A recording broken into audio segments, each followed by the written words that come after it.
नरेश मीणा को या तो भजनलाल सलाखों के पीछे डाल दो, नहीं तो नरेश मीणा तुम्हें चैन की नींद नहीं सोने देगा। नींदें हराम कर देगा, सरकार की नींदें हराम कर देगा, सरकार को घुटनों पे ला देगा।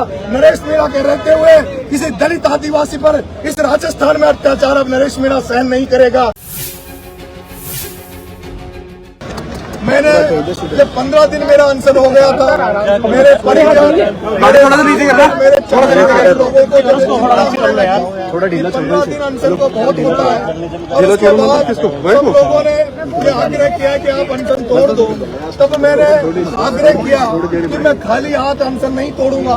मैं या तो सरकार मेरी मांगे माने या फिर मैं ऐसा देकर भेजूं ताकि ये विश्वास पैदा हो कि नरेश मीणा किसी के साथ लड़ाई में खड़ा है जो और ईमानदारी से खड़ा है। मैंने 24 घंटे में आह्वान किया था कि मेरे को इन परिवारों के लिए आर्थिक मदद की जरूरत है और मैं आज सौभाग्यशाली हूँ। राजस्थान की जनता को धन्यवाद देना चाहता हूँ। राजस्थान की इस वीर भूमि के लोगों को धन्यवाद देना चाहता हूँ कि 24 घंटे के अंदर अंदर लगभग 80 से 90 लाख रुपए हमारे पास अब तक आ चुके हैं उन परियोजनाओं के लिए। कल एक भामाशाह माता दीन जी गुजर जो गुजर समाज से आते हैं, उनको भी जब ये पता लगा कि नरेश मीणा मृत सैया पे पड़ा है, 15 दिन अनशन को हो गए, उन्हें जब इस बात की चिंता सताई तो उन्होंने भी कल आकर हमें कहा कि 51 लाख रुपए हम लोग आप अनशन तोड़ दो, 51 लाख रुपए हम भी देंगे। मैं SMS हॉस्पिटल में भर्ती था।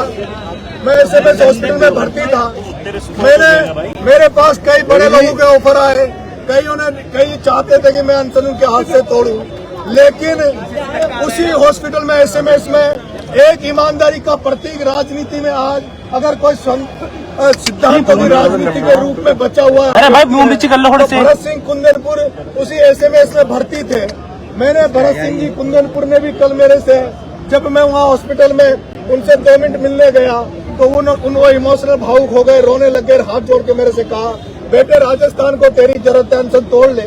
तब मैंने उनसे आश्वस्त कर दिया था कि हुक्म मैं कल अनशन तोड़ दूंगा। और आज मैंने आदरणीय राजेंद्र जी गुडा साहब जो पहले दिन से झालावाड़ से जब से मूवमेंट चला तब से हमारे साथ, वो जो पीड़ित परिजन है उनको लेकर, और जो माता दीन जी गुजर साहब जिन्होंने 51 लाख की मदद करी है उनको लेकर, और भरत सिंह जी कुंदनपुर साहब के नेतृत्व में हमने वहाँ जूस पिया है। और सांकेतिक रूप से इस जनता जनार्दन ने जो मेरे पे भरोसा करती है, विश्वास करती है, बिना बुलाए जब सब लड़ाई को लड़ने के लिए तैयार रहती है।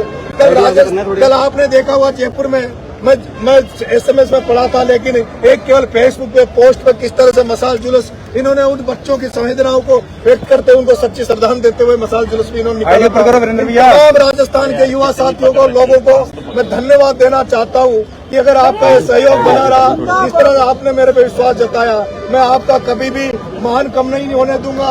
आप जिस भावना के साथ मेरे से जुड़े हो उस भावना को कभी ठेस पहुंचने का काम मैं नहीं करने दूंगा। मैं ये भी भरोसा देता हूँ कि सरकार ने 15 दिन अनशन में रहने के बावजूद भी हमारी तरफ कोई ध्यान नहीं दिया, न हमारी मांगों की तरफ ध्यान नहीं दिया। लेकिन मैं आप सभी मीडिया साथियों से, मेरे लोगों से कहना चाहता हूँ, नरेश मीणा खाली हाथ नहीं जा रहा। नरेश मीणा तो जनता के आग्रह पर, अपने शुभचिंतकों के आग्रह पर अनशन तोड़ा है, लोगों के आग्रह पर तोड़ा है। लेकिन नरेश मीणा दोबारा भजनलाल तेरे दरवाजे पे आएगा, लेकिन नरेश मीणा गांधी बनकर नहीं, अब नरेश मीणा दोबारा भगत सिंह बन के आएगा। नरेश मीणा लाखों लोग लेके आएगा, और जो अधूरा न्याय अभी समझौता का बचा हुआ है, अधूरा जो न्याय समझौता के साथ हुआ है, उस अधूरे न्याय को पूरा करवाने के लिए नरेश मीणा आएगा। नरेश मीणा जो इन पीड़ित परिवारों को अभी भी अधूरा न्याय बचा हुआ है, उन न्याय दिलाने दोबारा नरेश मीणा भगत सिंह की सेना को लेकर भजनलाल के दरवाजे पर आएगा। नरेश मीणा वो जो डूंगरी बांध का आंदोलन चल रहा है, उन डूंगरी बांध वालों को लेकर भजनलाल के दरवाजे पर आएगा। नरेश मीणा को या तो भजनलाल सलाखों के पीछे डाल दो, नहीं तो नरेश मीणा तुम्हें चैन की नींद नहीं सोने देगा।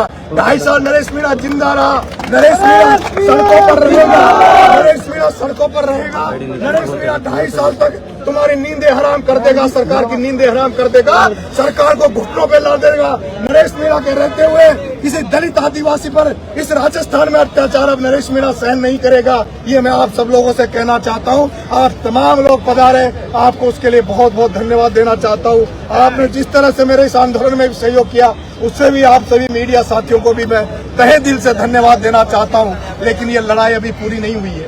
ये जो पैसा हमारे पास आया है, इस पैसे को हम नगद रूप से इनको नहीं दे रहे हैं। इन पैसों को हम नगद रूप से नहीं दे रहे हैं। हम अभी पूरे कमेटी उस गांव में जाएगी, पिपलोदी। 2-4 दिन में मेरा स्वास्थ्य थोड़ा ठीक हो जाए, मैं उस गांव में जाऊंगा। इन पैसों को हम दें, इन पैसों को इन परिवारों को हमें लोग इस तरह से देना चाहते हैं ताकि इनका परमानेंट रोजगार लगे। वहाँ जो लोग, क्योंकि ये आंदोलन केवल इन बच्चों को न्याय दिलाने के साथ साथ वहाँ की जनता में विश्वास पैदा करने का है।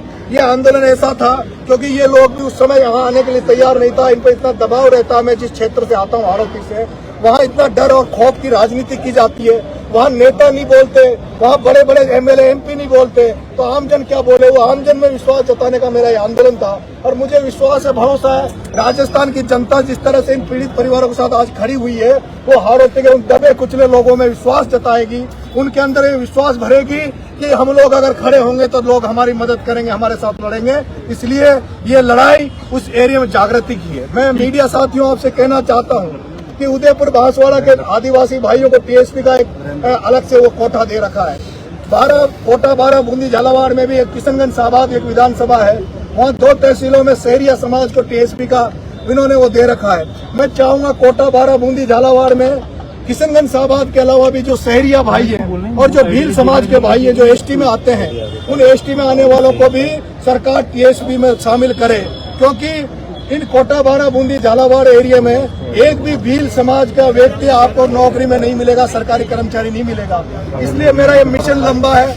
मिशन केवल आज तक सीमित नहीं है। अब मैं यहाँ से जाने के बाद वहाँ गांव-गांव जाऊंगा, इनको जागृत करूंगा और मैं सामाजिक कार्य वहाँ करने का प्रयास मैं करूंगा और इनको जगाने का काम करूंगा। बहुत बहुत धन्यवाद। राम राम।